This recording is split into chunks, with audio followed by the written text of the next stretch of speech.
And next on the list is going to be my Super Bowl bound team. I'm sorry. Super Bowl champs for 2024. My Houston Texans. We invested, baby. We invested, baby. Yes, sir. So real talk.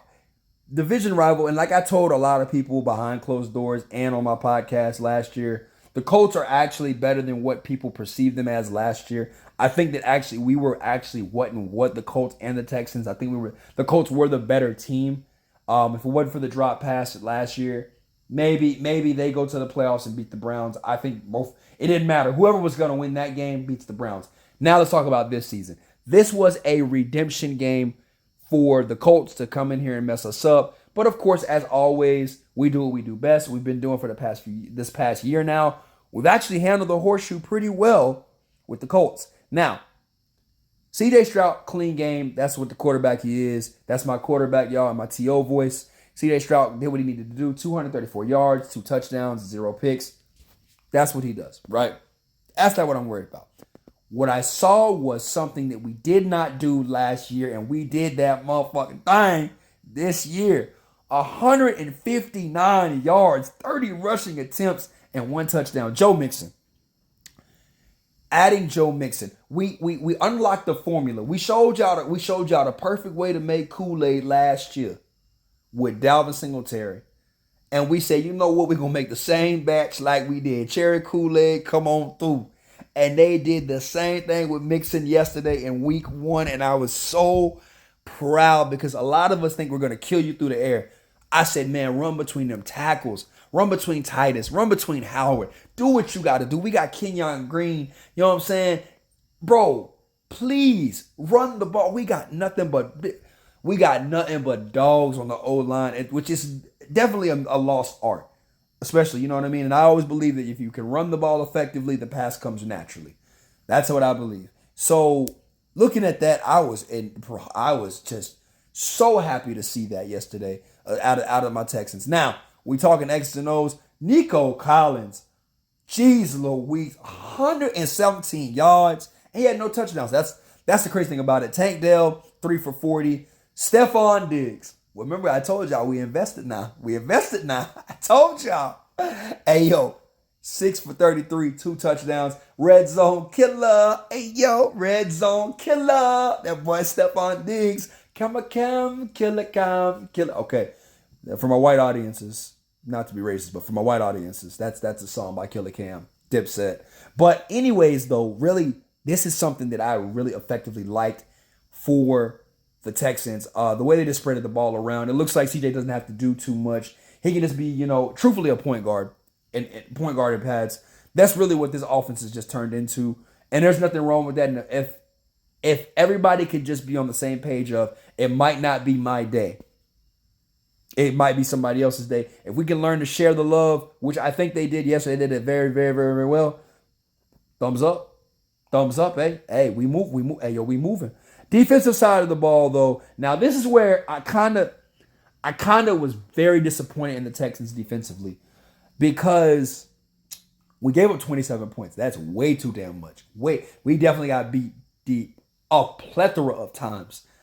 PIs. It just looked like, bro, and I know we invested in our D-line and linebackers, but we didn't invest heavy in the secondary. However, the rookie, though, Bullock and, of course, Kamari Lassiter, these two dudes played very well yesterday outside of that. How I will say this, though. No catches actually on Lassiter, too, by the way. That's a great start for that kid, man. Great start.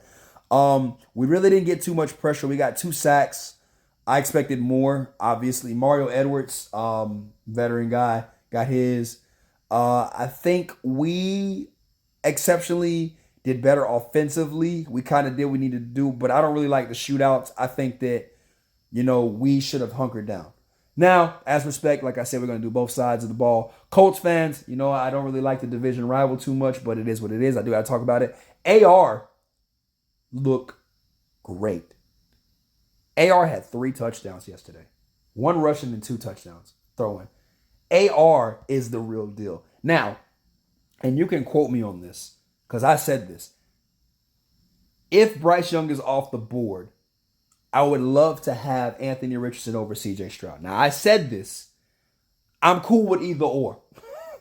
You could bring me Beyonce, you could bring me Rihanna. I'm cool with either or. It don't matter. If I had a preference, don't matter. Both is fine. You know what I mean? So we're really watching pretty much a QB rivalry that's going to take place for the next maybe 5 to 6 years in the NFL if both players can stay healthy. AR really had a good game. And if you're playing FanDuel, why not take the chance, get him? He can run. He fits it all. Jonathan Taylor did what he needed to do, obviously. Alec Pierce. Now, this is what I said about the Texans when it comes to that lack of the secondary. But, AR showed up. 125, a touchdown. Then, of course, they had another one, too, with 54 and another touchdown. Michael Pittman actually kind of was on the back end. He was a third option yesterday. But, I guess because we know about him, and he's had some pretty good historical games against the Texans. So I understand that. But, honestly, bro, the Colts did not look bad at all. The Colts DeForest Buckner, Jesus Christ. He looked like the old DeForest Buckner.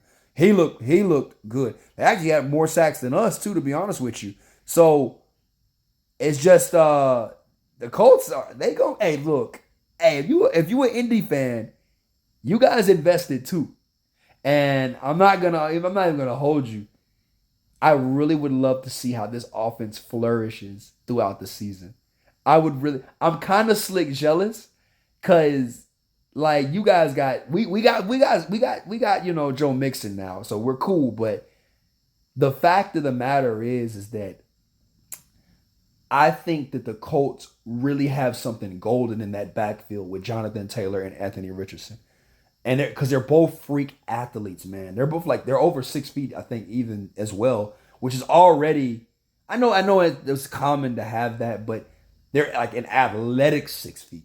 You know what I'm saying? Like 6'1", 6'2". They're pretty damn big boys, man, to bring down.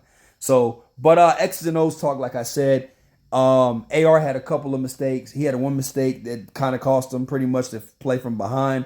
But after that, he did everything in his power to keep the game close. The run game was there. The defense is there, obviously, so I'm not too worried about it. But with that being said, guys, we're going to jump to this next segment here.